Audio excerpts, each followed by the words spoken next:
Bienvenidos y bienvenidas a este nuevo seminario web.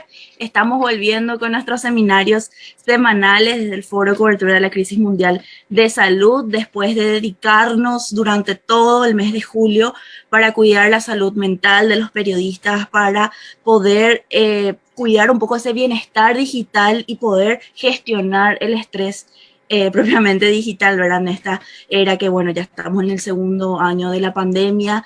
En este programa pudimos hacerlo, llevarlo a cabo gracias a una beca del ICFJ y justamente llevarlo con The Self Investigation. Me llamo Desiree Esquivel, gerente de esta comunidad, y voy a acompañarles en este espacio para seguir generando, por supuesto, nuevos recursos, más herramientas, nuevas fuentes para nuestras coberturas. Como saben, estas iniciativas son del Centro Internacional para Periodistas, ICFJ por sus siglas en inglés, y la Red Internacional de Periodistas, IJNet. En esta oportunidad, el evento cuenta con el apoyo de Inés Llambías Comunicaciones, agencia de prensa y comunicaciones estratégicas especializada en la divulgación de la ciencia con trayectoria principalmente en Chile, América Latina y Asia. Además de esta conexión por Zoom, estamos transmitiendo en vivo por Facebook Live de IJNet Español. Así es que envío un saludo cordial también a quienes nos están siguiendo desde ese espacio. Si quieren sumarse a nuestra comunidad, a la del foro, pueden hacerlo a través del enlace que mi compañera Dariela Sosa estará compartiendo en el chat con todos ustedes. Les invito a dejarnos sus preguntas durante el evento, que más adelante vamos a estar compartiendo en vivo, y también pueden comentarnos de dónde nos acompañan. Si prefieren recibir todas las novedades del foro directamente en sus correos electrónicos puntualmente los jueves, pueden suscribirse a nuestro boletín también en el link que Dariela Sosa estará compartiendo. Gracias por conectarse. Y bien, ya le damos la bienvenida a la doctora Andrea Calixto, subdirectora del Centro Interdisciplinario de Neurociencias, Universidad de Valparaíso, en Chile, y representante de América Latina en la Organización Científica Mundial. Y la doctora Cecilia Hidalgo, presidenta de la Academia Chilena de Ciencias y Premio Nacional. ¿Cómo están, doctoras? Bienvenidas. Muy bien, muchas gracias. Buenas tardes, muy bienvenidas, doctor. Muchas gracias por la invitación. Un placer tenerlas y nos trae este tema que sabemos que uno de los desafíos distintivos en la pandemia del coronavirus ha sido el papel crucial de las mujeres investigadoras en los diferentes frentes de lucha contra la COVID-19, pero sigue siendo difícil resaltar su liderazgo o en algunos aspectos en todo el mundo por la preeminencia masculina. Esta es la cuestión que proponemos en esta oportunidad para debatirlo en este seminario web. Y ya vamos con la primera pregunta con la doctora Calixto. ¿Cómo empezó su interés justamente en las ciencias y quiénes fueron esas personas claves en su recorrido? Bueno, muchas gracias por invitarme y me siento particularmente honrada por estar con Cecilia aquí. Me interesa mucho hablar de estos temas con ustedes, así que gracias. Bueno, mira, yo fui una niña curiosa como todos los niños somos, entonces yo pienso que la gracia de haber podido seguir en la ciencia tuvo que ver con haber estado en el lugar correcto para hacerlo. Yo me crié en Cuba y estudié en Cuba, y además de eso tuve una comunidad, mis padres, mis hermanos, que constantemente les parecía bien lo que uno hablaba en la casa. Entonces recibía retroalimentación positiva en tanto a mis preguntas. Yo pienso que eso es clave en la formación de una niña en la ciencia, que las cosas que preguntan le sean contestadas, que sus inquietudes resulten de interés para la familia. En ese sentido, estuve en un lugar muy correcto, donde los profesores también me apoyaban y mi núcleo más expandido. También es importante decir que crecí en un país donde la ciencia era relevante. En el tiempo en que yo llegué a Cuba, el país estaba inmerso en la revolución biotecnológica. Por lo tanto, el país entero soñaba con hacer aportes a la medicina y averiguar realmente cómo funcionan las cosas. Entonces ahí uno podía lo mismo proyectarse como ser un astrónomo o ser una física, estudiar química, estudiar biología, y a mí lo que me gustaban eran los microorganismos. Entonces desde siempre tuve la inquietud de poder observar con un microscopio y ver qué es lo que hay más allá. Y tuve la oportunidad de hacerlo porque estaba en el lugar correcto. Entonces mis profesores fueron muy importantes. El saber era algo que siempre fui felicitada y fui apoyada por tener interés en eso. Entonces no puedo singularizar a alguien, realmente fue todo un contexto político-cultural que me rodeó y en el cual pude seguir después. Esas primeras etapas siempre son muy cruciales. Y luego también estudié microbiología en la Universidad de La Habana, hice mi tesis en uno de esos institutos que se hicieron durante ese periodo para estudiar precisamente eh, la biotecnología, para estudiar las moléculas pequeñitas, estudiar las bacterias, estudiar los virus, y entonces en ese contexto fue que yo me inserté. Gracias, doctora. Y para usted, Hidalgo, doctora Hidalgo, va también la misma consulta, ¿verdad? O sea, ¿cómo empezó su interés en las ciencias y quiénes fueron aquellas personas claves en su recorrido? Bienvenida. Muchas gracias, Desiree. Muchas gracias primero por la invitación. Realmente es muy importante que podamos las mujeres científicas contar nuestra experiencia y cuál es nuestra visión del papel de la mujer en la ciencia. Así que les agradezco muchísimo por esa razón esta invitación. Yo tuve una trayectoria bastante diferente a lo que nos acaba de contar la doctora Andrea Calixto. Desde muy chica yo hacía experimentos en mi casa, en el jardín de la casa de mis padres, mezclaba todo tipo de cosas, agua de colonia con polvos de talco, con sal, con azúcar, con lo que pillaba. Y es extraño porque en mi familia no había nadie científico. ¿eh? Y a lo largo de la vida seguí con esta curiosidad y por entender el mundo que nos rodea. Y yo tenía un conflicto importante cuando terminé la escuela secundaria, porque me gustaba mucho la matemática, la física, la química y la biología, y no sabía qué hacer, por qué carrera optar, porque yo sabía que yo quería ser una científica, eso lo tenía claro desde muy pequeña. Y felizmente llegó a mis manos justo en ese tiempo un folleto de una disciplina, una carrera nueva que se acababa de generar en la Universidad de Chile, que es la carrera bioquímica, en que justamente decía que uno tenía que saber y tener interés en química, física, matemáticas y biología. Yo dije, bueno, esta es mi carrera. Y sin embargo, cuando ya estaba en cuarto año de la carrera, conocí al profesor Mario Luxoro, que nos enseñaba biofísica. Y eso a mí me fascinó, me deslumbró. Usar los métodos de la física para entender cómo funcionan los seres vivos, cómo funcionan nuestras células, cómo responden a la electricidad, a la temperatura, me pareció maravilloso. Y entonces me fui a hacer mi tesis de bioquímica justamente en el laboratorio del doctor Mario Luxoro, que en ese tiempo tuvimos el privilegio, los estudiantes que estábamos en ese grupo, de formar parte de lo que en Chile se llamó la Escuela de Montemar. ¿Y qué es la Escuela de Montemar?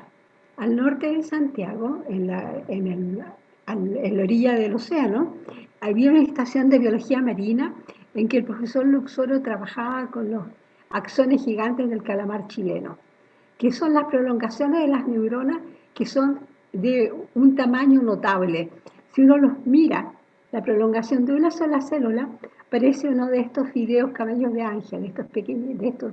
Entonces uno, imagínense, puede aislar fácilmente, bueno, hay que tener buenas manos, pero puede aislar esta prolongación de una célula nerviosa, puede pincharla con el electrodo, puede estudiar cómo se sintetizan las proteínas, cómo se comunican frente a distintos impulsos. Es realmente una preparación maravillosa y como en el verano de Chile, podían venir a Chile los científicos que estaban interesados en este estudio de Estados Unidos y de Europa, especialmente de Inglaterra. Los estudiantes que estábamos ahí teníamos el privilegio de formarnos con la gente que estaba haciendo la investigación de frontera en la transmisión del impulso nervioso. Y ahí hice yo mi tesis doctoral. Fui junto con el doctor Ramón Latorre, los dos primeros graduados como doctorados de la Facultad de Ciencias de la Universidad de Chile. Y ahí partió todo. Qué gusto escuchar. Súper inspirador, ¿verdad? Hurgar un poco este pasado que cada vez se hace más presente, ¿verdad? Dentro de la carrera de una. Y también lo opuesto, desde Facebook nos están preguntando y algo que lo teníamos también en agenda es saber qué obstáculos son esos que tuvieron, ¿verdad? Ambas para poder justamente enfrentarlo en el inicio y en el transcurso de su carrera. ¿A quién le quieres preguntar primero? Andrea, vamos así por turno. Ok. Bueno, obstáculos. Ahora cuando me hiciste la pregunta, pensé cuáles fueron los obstáculos. Realmente te los puedo mencionar. Lo que pasa es que en el momento no los viví como tales. Pienso que muchas veces también eso son cosas generacionales, ¿no? Uno tiene incorporado que va hacia un lugar. Entonces, lo que te pasa en el camino son eventos del camino, no son necesariamente obstáculos, ¿no? Ahora, con una mirada en retrospectiva, te puedo decir que sí hubiese sido más fácil si ciertas cosas no hubieran ocurrido de la forma en que ocurrieron, pero a mí me gusta un poco más la mirada en la construcción del camino que uno busca, porque esa construcción también lo forja a uno. Es decir, no me puedo disociar del camino recorrido. Entonces, por ejemplo, para ponerlo en palabras felices, este año yo obtuve el trabajo que yo quería tener. Es decir, el año pasado gané el concurso y este año empecé en el trabajo que quería tener, en la ciudad que quería tener, con los colegas que quiero tener y las colegas que quiero tener. Es sumamente inspirador haber a estas alturas, después de haber tenido otros dos trabajos en otras dos instituciones, poder decir aquí es donde quería yo llegar. No quiere decir que nunca más me voy a mover y no voy a evolucionar, pero ese es el nicho que yo identifico hoy como el lugar donde yo quiero estar, que particularmente, tú lo dijiste al inicio, es en el Centro Interdisciplinario de Neurociencia, que es un lugar que yo identifico como un lugar soñador, donde tenemos mucho que trabajar, pero donde yo quiero trabajar. Entonces, por lo tanto, obstáculos en el camino, bueno, me he cambiado de país varias veces, pero a estas alturas no lo considero un obstáculo, lo considero como hechos de mi vida, que yo misma también me he puesto en esa situación. He disfrutado también esa dificultad. Sin embargo, hablando de obstáculos, no quiero, al decir he tenido la fuerza, he tenido la suerte, he tenido los acompañamientos necesarios para poder llegar donde quiero estar, eso no quiere decir que todo el mundo lo tiene. Por lo tanto, no quiero ver la perspectiva femenina como una mirada individual, porque esto es un problema colectivo. Entonces, muchas veces uno tiene la energía y tiene las referencias suficientes como para caminar en la vida de una manera. Eso no significa que a todo el mundo le pasa lo mismo. Entonces, es muy importante incorporar en el relato de una mujer a las demás mujeres. Y también lo comentaba anteriormente, hay un asunto generacional. Nosotras, por ejemplo, veíamos la vida desde un punto de vista muy meritocrático también, de mucho esfuerzo, donde las cosas había que lograrlas, mucho trabajo, y yo pienso que no necesariamente el martirio tiene que valer la pena todas las veces. O sea, no digo que pasé por un martirio, digo que para algunas personas puede ser un martirio. No es fácil hacer un doctorado criando niños, no es fácil estar en la carrera académica con hijos adolescentes, que a lo mejor no son chicos, pero tienen necesidades como adolescentes. Y muchas veces una está sola en eso. Y a veces estando acompañada también estás sola porque no sabes cómo hacerlo. Entonces, cuando la responsabilidad recae sobre una mujer, se te empiezan a sumar un poco las exigencias y eso muchas veces atrasa las carreras y trae dolor al alma. Entonces, yo pienso que independientemente que las experiencias son singulares, es importante conservar la camaradería, la solidaridad como grupo humano, ¿no? Y esto no va solo a las mujeres, sino que a todos aquellos que tratan de hacer algo nuevo en un lugar improbable, ¿no? Porque eso es una característica de Latinoamérica. En Latinoamérica, para hacer ciencia uno tiene que estar convencido de que esto es lo que quiere hacer y que quiere realmente desarrollar la región. Y yo pienso que eso es común a nosotras las que estamos acá. Todas queremos trabajar por nuestra región. Uno perfectamente podría haber quedado en el extranjero, pero estamos acá y tenemos una misión por delante. Entonces, es un tema muy interesante, muy complejo y que en donde necesitamos estar más unidas que nunca. Entonces, no te voy a hablar de obstáculos, pero te voy a decir que hay que mantener la mirada presente, la mirada atenta para cuando los obstáculos aparezcan para uno y para nuestras compañeras. ¿Qué podemos sumar a esto, doctora Hidalgo? Yo comparto 150% todo lo que acaba de decir Andrea, porque si bien yo tengo la impresión que el mayor obstáculo que enfrentan las mujeres que quieren desarrollarse como científicas independientes es que en la sociedad que vivimos cuesta que se respete el talento de las mujeres. Eso para mí es como el, el eje central de por qué hay mucho menos mujeres en ciencia, y no solo en Chile o en América Latina, esto se da en todo el mundo. Y hay países en que la situación es peor todavía, que este 20 o 30% de las mujeres que tenemos nosotros en nuestro país en ciencia. Y algo que mencionaba Andrea y que tiene que ver con los obstáculos. Otro de los problemas que enfrentan las mujeres que quieren hacer una carrera científica es que en los años en que uno está estableciendo su independencia es también el periodo en que se tienen hijos y se decide formar una familia. Y eso es un obstáculo del punto de vista que requiere tener mucha energía y por eso discrimina contra las mujeres que no tienen los altos niveles de energía que se requieren para compatibilizar una carrera como investigadora y al mismo tiempo generar y crear una familia, porque ambos aspectos son muy demandantes.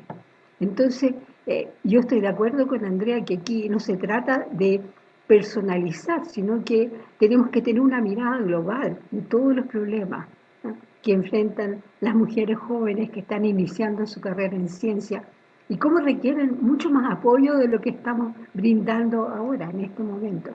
Nuestra sociedad realmente tiene que darse cuenta que no se puede desperdiciar el talento de las mujeres. Mira, yo en mi grupo he tenido científicas jóvenes tan creativas, tan valiosas y que las veo luchando contra todos estos problemas porque claramente, por lo menos en nuestra sociedad, le toca mucho más a la mujer que al hombre hacerse cargo de los hijos y de los problemas de salud y quién los lleva al dentista y si ese día no hay colegio, quién tiene que resolver el problema doméstico. Todas esas cosas inciden en la carrera de las mujeres, ¿te fijas? Entonces necesitamos una sociedad que de alguna manera sea más igualitaria, que de alguna manera proteja más la carrera de las mujeres y al mismo tiempo les permita tener una familia absolutamente normal y feliz. Gracias, doctora. Todo así nos quedamos, sí, es cierto, es cierto. Y es un involucramiento de todos y de todas, ¿verdad? O sea, no hay muchos secretos, sino que es justamente congeniar eso y llevarlo a la práctica, ¿verdad? Que es como una tarea pendiente todavía en muchas de nuestras sociedades. Doctora Calixto, ¿qué significa ya nos hablaste, ¿verdad?, de tu trabajo como subdirectora, ¿verdad?, del Centro Interdisciplinario de Neurociencias. Por el otro lado, ¿qué significa ser elegida representante de América Latina en la Organización Científica Mundial? Que desató, ¿verdad?, no hace mucho. Y bueno, si nos puedes comentar un poco sobre ello.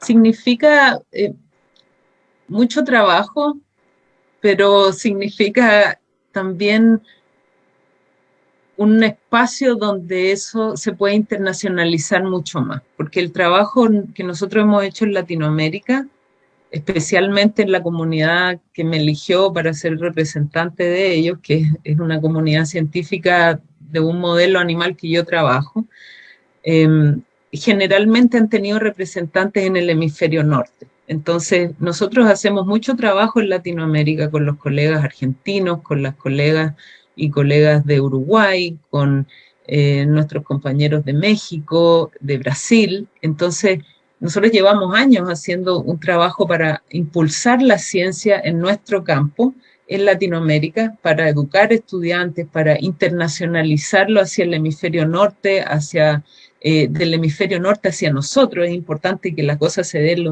las dos direcciones, para también cooperar dentro de Latinoamérica, porque en Latinoamérica también tenemos una mirada hacia Europa, hacia los Estados Unidos, pero nosotros en Latinoamérica podemos potenciarnos mucho entre nosotros también, y eso es una parte de lo que nosotros hacemos. Este reconocimiento tiene que ver con llevarlo quizás a la escena un poco más visible, porque el trabajo nosotros lo venimos haciendo hace rato y realmente me honra, y lo asumo como una responsabilidad tremenda, porque esto significa promulgar mucho más la educación en los temas, digamos, la educación científica especializada en lo que yo hago, pero también abrir campo a estudiantes de ciencia en general, entre todos los países latinoamericanos, pero mi responsabilidad también es hacia los otros países que están involucrados, que son todos los países del mundo. Por lo tanto, las reuniones de trabajo nuestras tienen que ver con cómo vamos a mejorar el status quo en la situación actual de pandemia. Los latinoamericanos hemos estado mucho más afectados que los países del hemisferio norte, porque ellos tenían otras estrategias para volver a los laboratorios, para trabajar de una manera mucho más eficiente. Aquí nos hemos resentido mucho más, ¿sí? Por lo tanto, nosotros tenemos más trabajo que el que teníamos antes, porque tenemos ahora que cruzar esa brecha aún más. Lo que pasó el año pasado fue terrible desde el punto de vista del progreso científico acá en Latinoamérica. No estoy hablando solo de Chile, estoy hablando de mis colegas argentinos, de mis colegas uruguayos, de toda la región, ¿sí? Es bastante desolador hablar de eso. Entonces, una de las formas en las cuales también nos curamos de ese espanto es justamente hacer planes de cómo lo vamos a subsanar.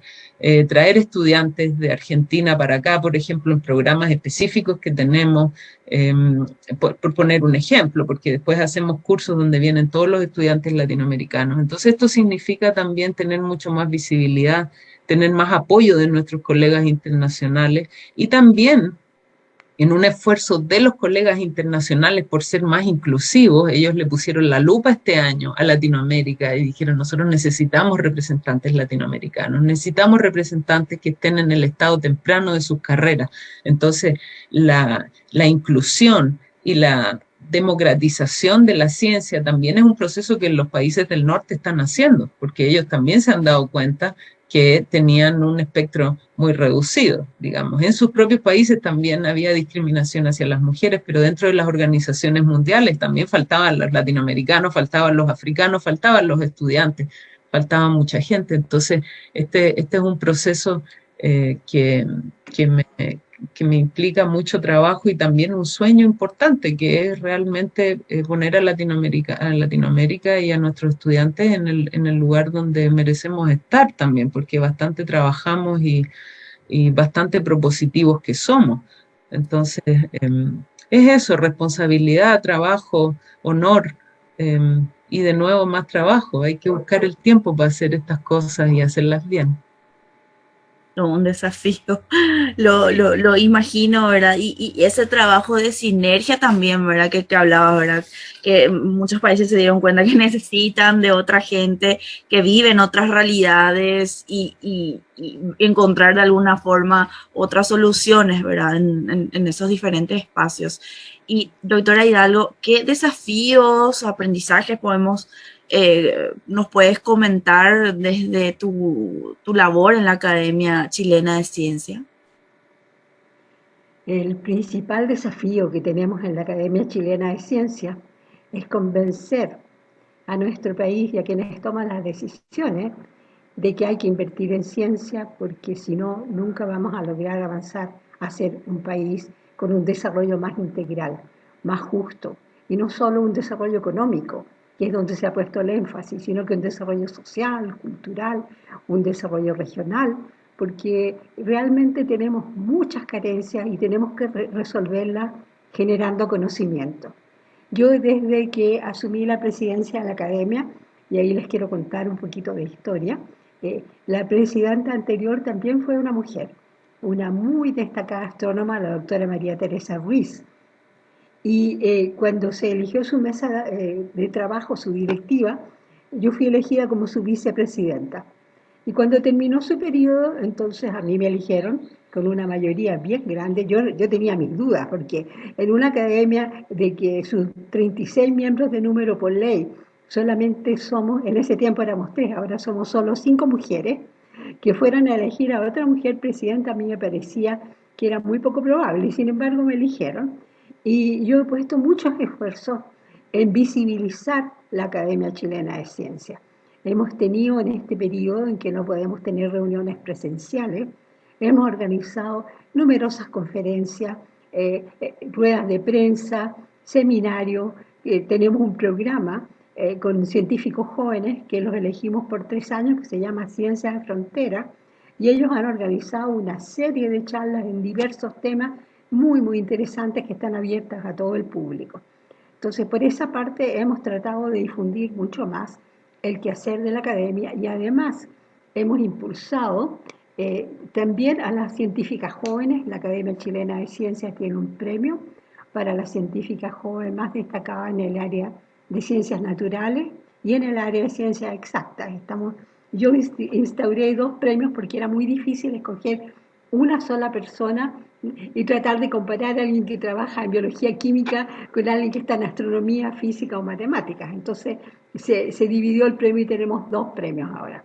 Y es impactante. Yo quisiera, no sé, cómo compartir con ustedes la emoción de ver las postulaciones que llegan, porque tenemos mujeres jóvenes tan talentosas. Le dan ganas de dar 10 premios y no uno en cada área.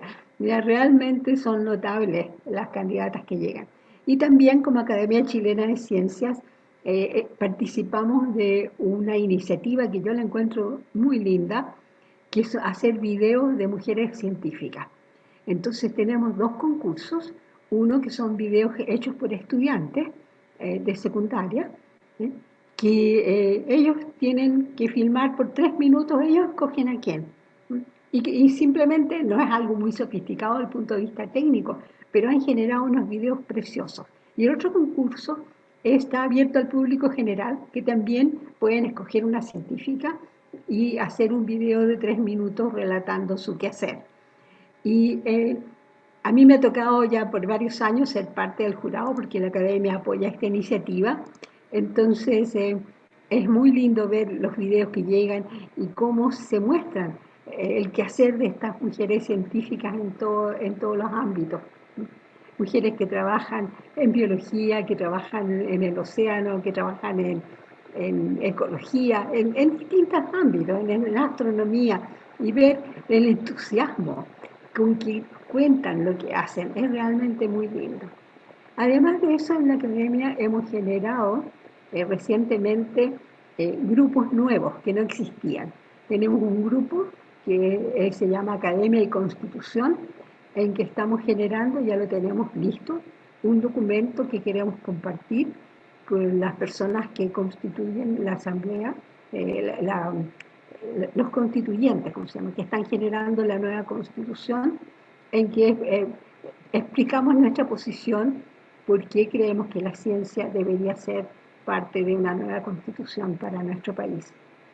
Tenemos también otro grupo en la academia que se llama el Grupo Vacunas y que tuvimos recién el viernes pasado una reunión con el ministro de Salud en que fuimos bien enérgicos en presentar por qué necesitamos tener acceso a todos los datos que se están generando en el país respecto a la pandemia. Y hoy día con mucho gusto vi que anunciaba el ministro en la televisión que iba a poner a disposición de la comunidad científica todos los datos, porque no estaban. no estaban todos los datos disponibles. ¿Y para qué queremos los datos? Porque tenemos en la academia personas altamente especializadas en análisis de datos que al hacer esto pueden contribuir a generar estrategias más eficaces. Si nosotros, mientras más información tengamos, mejores estrategias podemos diseñar para combatir este COVID, la pandemia de COVID. Y también tenemos, y esta iniciativa, la más nueva de todas, que estamos generando pequeñas publicaciones, cortitas, de distintos temas en que nuestros académicos son expertos. Y además de eso estamos generando publicaciones ya un poco más largas, más extensas, sobre posicionamiento frente a distintos temas. Por ejemplo, para darte un ejemplo y aterrizar un poco esto, ¿debería Chile ser un país en que tenga salmonicultura? ¿Se justifica eso por la contaminación que genera y por el daño ecológico? Ese tipo de cosas son las que queremos analizar. ¿O debería Chile incentivar mucho más la generación de vegetales y productos, digamos, que puedan resistir la sequía? ¿O debería tener una forma de transportar agua del muy abundante sur, donde tenemos mucha agua, hacia el norte, donde está la sequía, y la zona central? ¿Vale la pena hacer eso? ¿Qué pasa con los glaciares que se están derritiendo? O sea, tenemos muchos desafíos, muchos temas muy importantes que tenemos que abordar. Interesante. Y solamente para compartir, y les paso también el enlace de la publicación acá en Paraguay, por el día justamente de la mujer, Día Internacional de la Mujer, se había lanzado Ciencia con rostro de mujer, Mujeres de la Ciencia Paraguaya. El autor es Ariel Insaurralde Alviso, que justamente es bioquímico, que hizo esta especie de diccionario de mujeres que hacen ciencia, y todas las ilustraciones son hechas en cómic, ¿verdad? Algo sumamente interesante que te atrapa con el ojo, ¿verdad? Te llega, principalmente para los más niños, ¿verdad? Las más niñas, que eso llama la atención, y es fabuloso ese tipo de ejemplos, y como la doctora Hidalgo también nos estaba mencionando del premio, ¿verdad? De los programas que están justamente ampliando, y que desde el espacio en el que está ahora mismo la doctora Calixto como representante de América Latina en la Organización Científica Mundial, visibilizar justamente el trabajo de todos y todas. Y bueno, y hay muchos ejemplos así que de repente nos falta, y es tarea también pendiente de nuestra labor periodística, ponerle más, ¿verdad?, énfasis, ponerle más foco, y ponerle más atención allí para poder difundir. Doctora, hace rato decía, doctora Calixto, hace rato decía que uno de los factores distintivos de esta pandemia ha sido el papel crucial de muchas mujeres en diferentes frentes de lucha, ¿verdad?, contra la COVID-19. Pero sigue siendo como complicada, un poco difícil, ¿verdad?, resaltar el liderazgo en un mundo que, bueno, con preeminencia masculina. ¿Qué opinas al respecto? Hace rato ya decías algo, ¿verdad?, pero me gustaría profundizarlo. ¿Qué opinas al respecto? Y si existe realmente perspectiva de género en las ciencias. Y si es así, ¿verdad?, ¿qué ejemplos podemos compartir?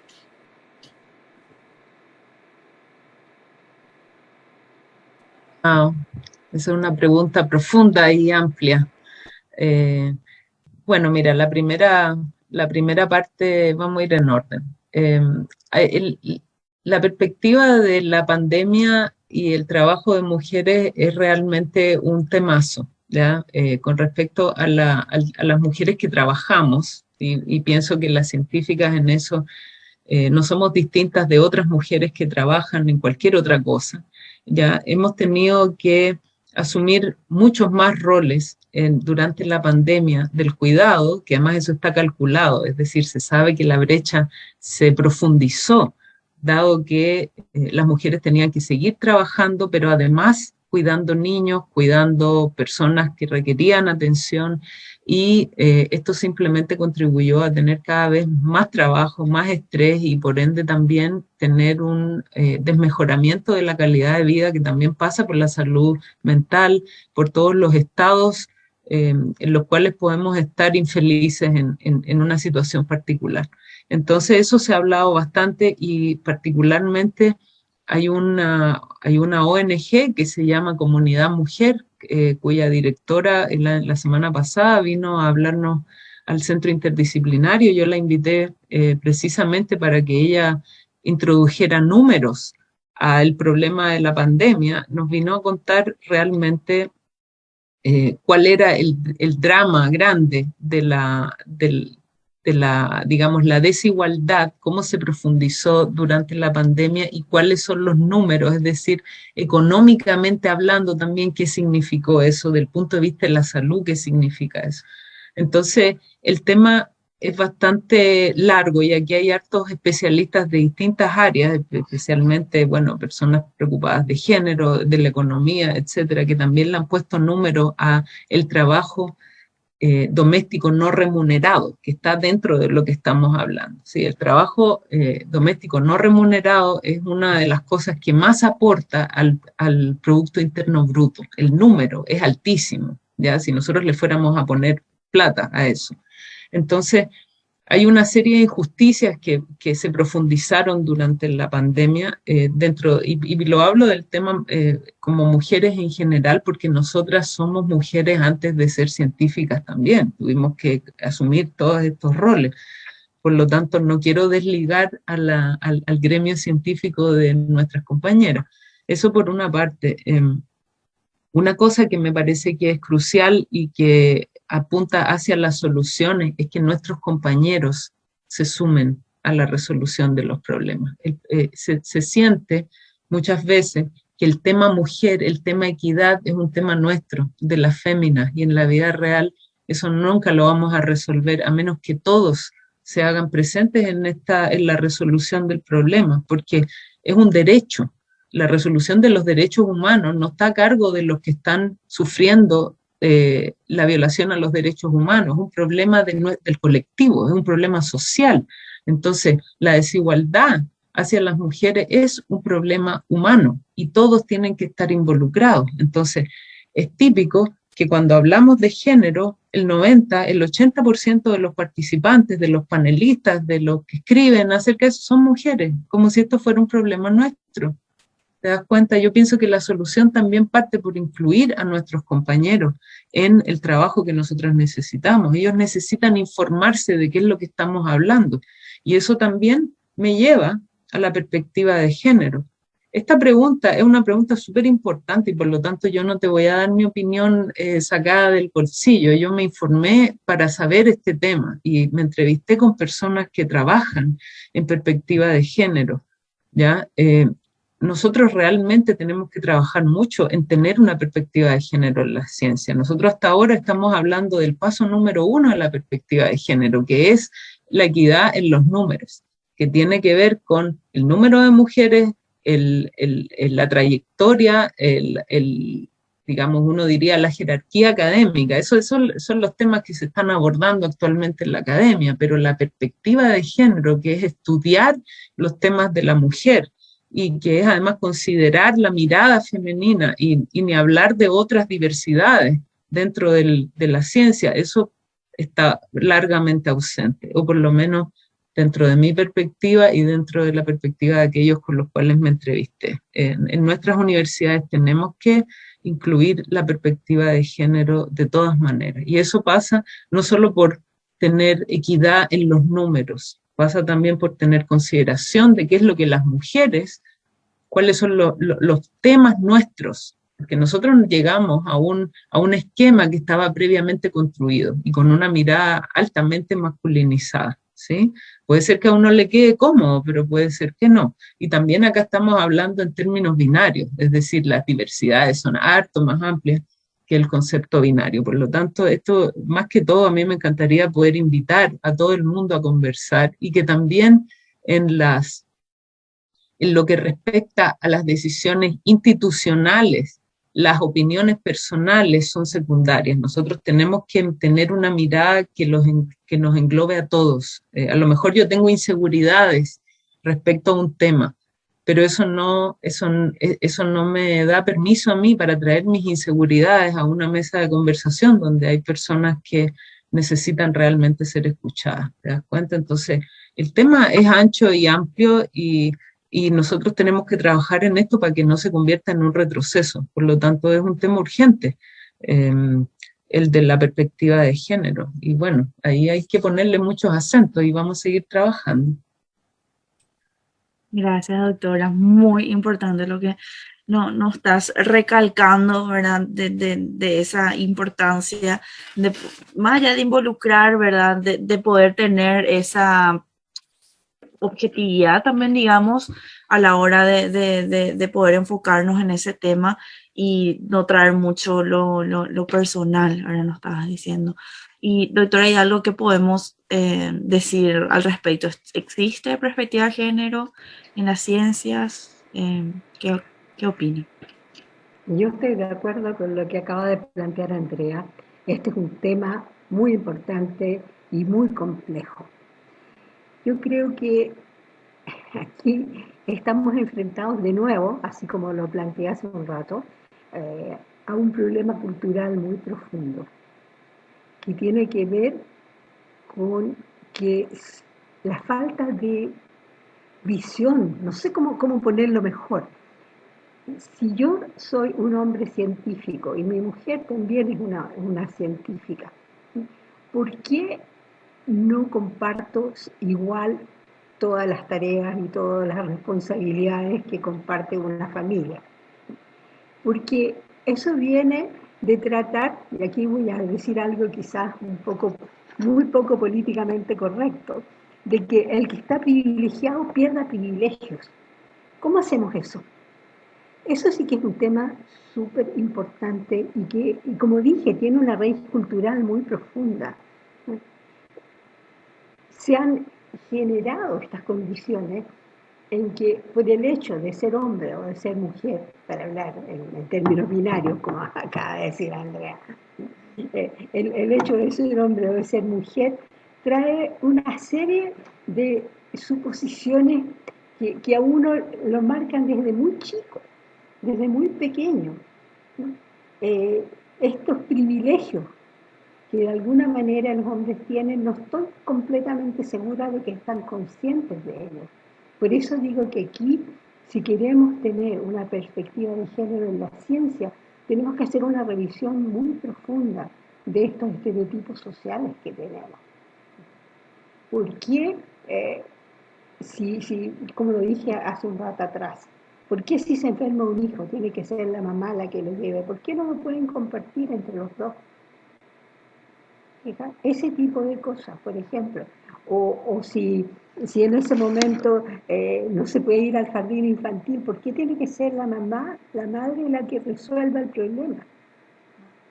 Que es lo que ocurre en la mayoría de los casos.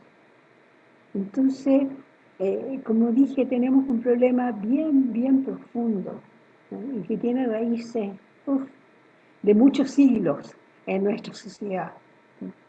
Mira, yo pertenezco al Consejo de Género del Ministerio de Ciencia, que es un consejo que generó la subsecretaria Carolina Torrealba.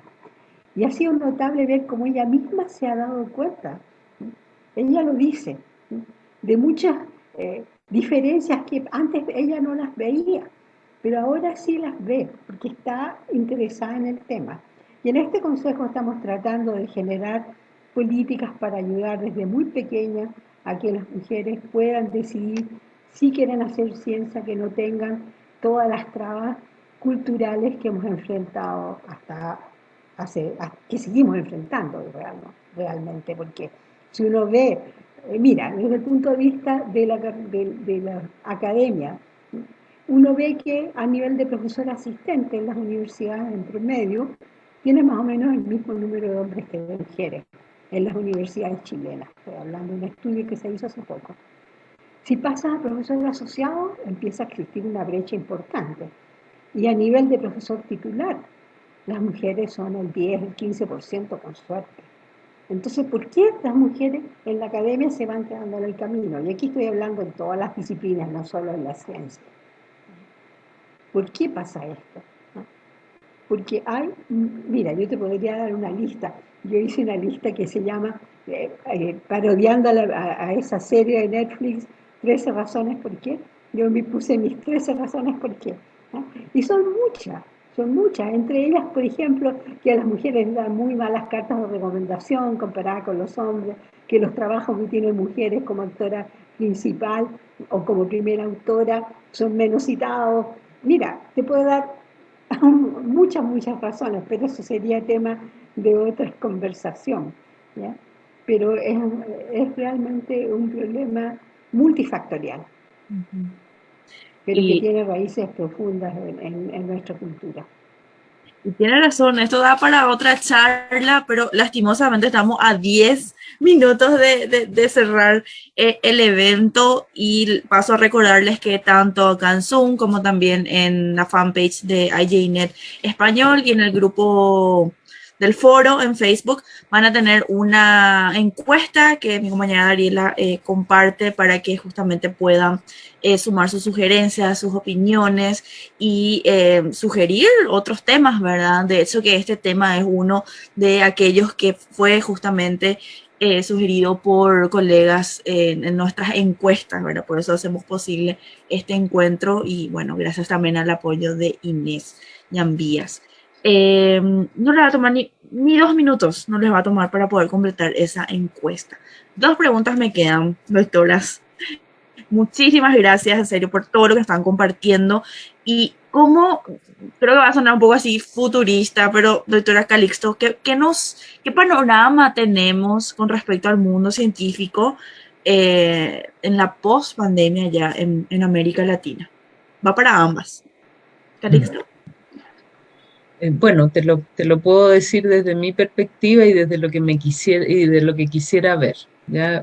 Primero creo que una de las cosas, me gusta verlo en positivo, una de las cosas que nos dejó como lección la pandemia es que en cualquier momento puede desaparecer la situación de status quo que teníamos. Ese es el primer aprendizaje. Las cosas no están garantizadas necesariamente en la forma que las conocemos. Por lo tanto, eso requiere una adaptabilidad importante. Es decir, nosotros ya tenemos en el cuerpo la visión dialéctica de lo que esto trajo. ¿Ya? Entonces, una de las cosas que hay que fortalecer es la cooperatividad entre los países latinoamericanos. Nosotros hablamos el mismo idioma, no estoy hablando en sentido real, no es el español a lo que me refiero, hablamos el mismo idioma de lo que sabemos que significa ser ciencia en Latinoamérica. Nosotros tenemos que cooperar entre los países latinoamericanos que mejores recursos tienen con los que no tienen recursos. Esa es la primera regla. Tenemos que ser muy generosos entre nosotros y además tenemos que haber aprendido las enseñanzas de la pandemia, que sin juntarnos no podemos sobrevivir. Nosotros tenemos que ser más cooperativos que nunca. Éramos cooperativos, pero ahora tenemos que serlo mucho más, tanto dentro de Chile, en el panorama local, como en Latinoamérica. Yo pienso que nadie entiende la realidad latinoamericana como nosotros mismos los y las latinoamericanas. Entonces, a mí me parece que un futuro es posible para nosotros con muchísimo esfuerzo. Nosotros estamos en una desventaja tremenda y precisamente eso requiere de, eh, digamos, encender la llama de la creatividad a un nivel aún más alto que el que teníamos. Por lo tanto, tenemos que fomentar nuestras amistades, tenemos que saber colaborar, tenemos que poder asociarnos con aquellas personas con las que mejor trabajamos y también crear alianzas nuevas. Hay que tener eso en la mente. Y las personas que están en posición de liderazgo tienen que ser capaces también de proveer ayuda y allanar el campo para que esas cosas ocurran. ¿Ya? Eso es una de las cosas que aprendí. También es importante aprovechar las instancias de verse. Las pocas veces que nos podemos ver tenemos que aprovecharlo porque también hay algo humano necesario en la interacción corporal, física, más palpable. Eso es algo que cuando uno puede juntarse con sus estudiantes, hay que hacerlo, hay que poder, con todas las precauciones posibles, darle un abrazo a alguien que lo necesita de repente, porque eso también no está en la norma del trabajo científico, pero está en la primera línea de lo que el trabajo científico necesita también, que es sentir el compañerismo con el calor de la piel del otro. Eso es algo que hemos sufrido harto durante la pandemia y que apenas podamos lo vamos a tener que recapitular por la salud de todos nosotros, digamos. Hay que realmente cuidarse entre nosotras y nosotros y trabajar en esos temas que antes eran un poco más invisibles, pero que ahora subieron a la palestra de forma dramática. Y por otro lado, yo creo que hay que pensar cómo uno, haciendo lo que sabe hacer, puede también aportar a la resolución de problemas concretos que tenemos en Latinoamérica y problemas que nos trae también el cambio climático que está arreciando de una forma nunca antes vista, y tenemos que ser creativos en eso, sin dejar de hacer lo que sabemos hacer, pero cómo podemos aportar dentro de nuestro conocimiento a mejorar la vida de las otras personas. Esa es mi idea. Doctora Hidalgo, ¿qué podemos decir? ¿Qué panorama vemos en el mundo científico? Y un poco más puedo agregar a esa muy lúcida presentación de Andrea, porque estoy muy de acuerdo nuevamente con lo que ella plantea. Esta situación que nos tuvo, a mí personalmente, más de un año, sin poder salir de mi casa, nos ha hecho darnos cuenta cuánto nos necesitamos, cuán importante es la interacción con las otras personas. Y por lo tanto tenemos que ser más generosos, más solidarios, colaborar más entre nosotros, porque también tal como lo dijo Andrea, estamos enfrentando una amenaza muy seria, además de esta pandemia de COVID, que es el cambio climático que nos está realmente cayendo encima a una velocidad que yo creo que es mayor de la que se había pensado que podía suceder. Y espero que los países del mundo, frente a esto que les está ocurriendo, en que países como Alemania, por ejemplo, ha tenido gente que fallece por inundaciones increíbles que nunca les había sucedido antes, tienen que darse cuenta de que tienen que tomar medidas muy importantes. Felizmente ahora en Estados Unidos hay un presidente que sí se ha dado cuenta que el cambio climático es una amenaza y es posible que en conjunto todos estos países que son los que más contaminan tomen medidas para solucionar esto.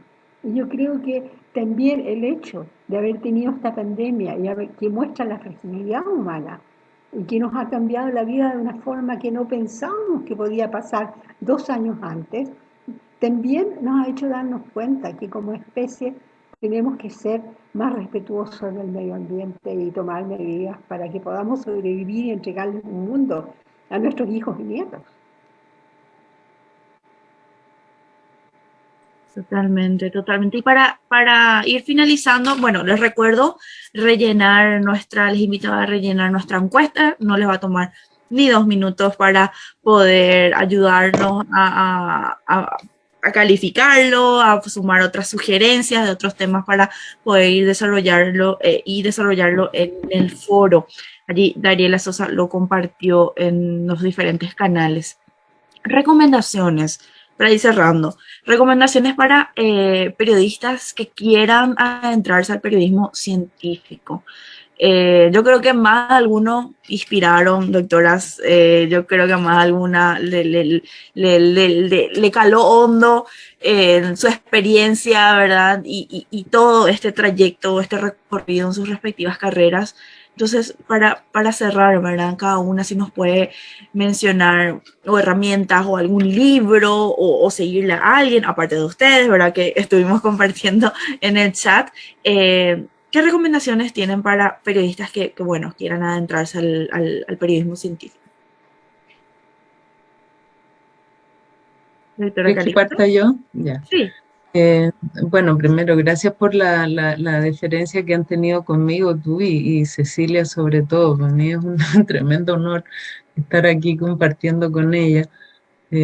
Mira, recomendaciones, lo que les quiero decir es que se corporicen de la importancia que tiene la palabra escrita, la palabra oral, las palabras crean realidades y el periodismo toda la vida ha tenido una importancia grandísima en la creación hasta de la autoimagen de las mujeres y de la sociedad en general. Por lo tanto, estar conscientes de eso ya me parece un avance.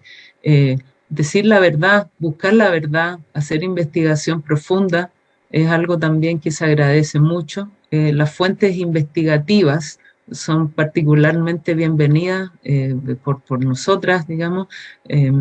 Me encantaría que el mismo rigor que nosotros aplicamos en hacer ciencia se aplicara en develar la verdad y las situaciones detrás de las noticias, ¿sí?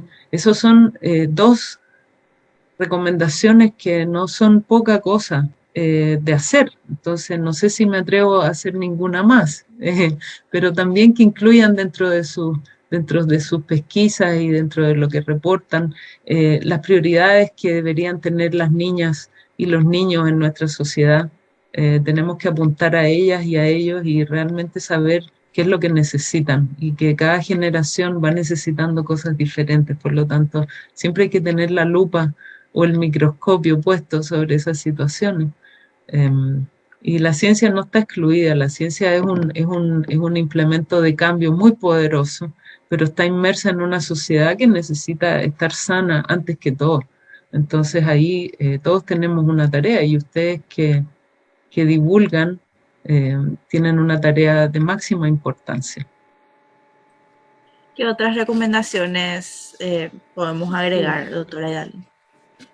Yo diría muy simplemente y muy cortito que nos tienen que seguir apoyando en comunicar los aportes que hemos hecho en nuestros países latinoamericanos a la ciencia y a resolver problemas que son de nuestros países y que no va a venir nadie a resolverlos por nosotros, que tenemos realmente que confiar en las soluciones y la generación de conocimiento que van a realizar nuestros propios científicos y científicas.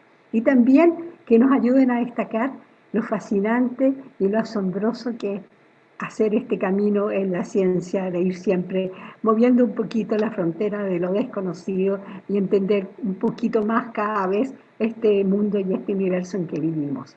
Así que muchas gracias. No, gracias a ustedes, también a todos y todas que nos estuvieron acompañando por aquí en Zoom, a través de la fanpage en AJNet Español. La grabación estará disponible. Ya mañana vamos a estar compartiendo en todos nuestros canales para que puedan acceder y revivirlo, o si de repente llegaste tarde, no importa, para que le puedas dar play. En esta oportunidad, este evento cuenta con el apoyo de Inés Llambías Comunicaciones, agencia de prensa y comunicaciones propiamente estratégicas, especializada en la divulgación de la ciencia, bueno, con trayectoria principalmente en Chile y América Latina y Asia. Muchísimas gracias. No se olviden de completar nuestra encuesta. Y bueno, será hasta la próxima semana, que tenemos un tema sumamente interesante. Vamos a entender mucho mejor lo que sabemos hasta ahora, ¿verdad?, sobre las variantes Delta y Lambda en América Latina principalmente. Así es que hasta la próxima semana. Un placer acompañarles hoy. Hasta luego. Hasta luego. Adiós. Muchas gracias de nuevo. A ustedes.